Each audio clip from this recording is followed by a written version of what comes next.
In this prosection, we're looking at the right pulmonary aspect or surface of the heart, and we can see the right auricle.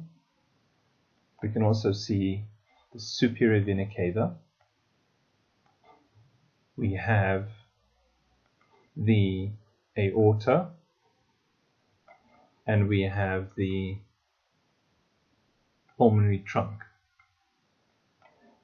along with its conus arteriosus.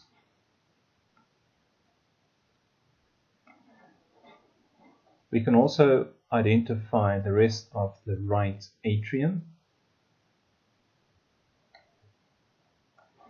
and we can see the right margin of the heart. Along this margin, we have the marginal artery, and this comes off the right coronary.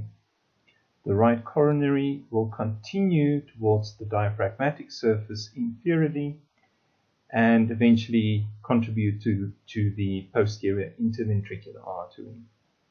This is the apex of the heart, and this is where the anterior interventricular artery will run, and its origin would be the left coronary artery.